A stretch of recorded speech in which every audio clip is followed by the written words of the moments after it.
Welcome to Kenton Teaches. Enjoy the video. You begin by confirming prerequisites. Make sure your Android system and the VPN app are updated. Open app settings and grant VPN, location, and background data permissions so the tunnel can run. Once done, sign in to the correct account and verify the subscription or server access. Invalid credentials are a common silent failure. Also, reboot the phone to clear transient issues. This sets a reliable foundation before moving into connection and network diagnostics. Now you diagnose the network and app behavior.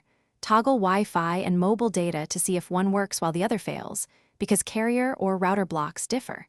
Clear the VPN app cache and, if needed, reinstall or re-import the VPN profile to remove corrupt configs. Inspect DNS and proxy entries in app settings and disable split tunneling temporarily to ensure all traffic flows through the VPN.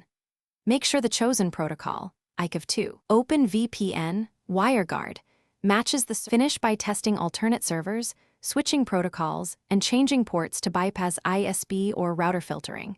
You can often regain connectivity this way. Make sure battery optimizations or aggressive app sleep modes are off for the VPN app, and disable local firewalls or security apps that may block tunnels.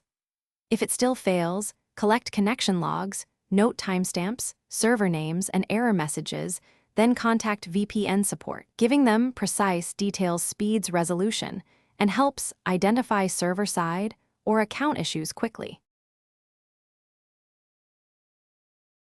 Thanks for watching. Please subscribe if this video was helpful.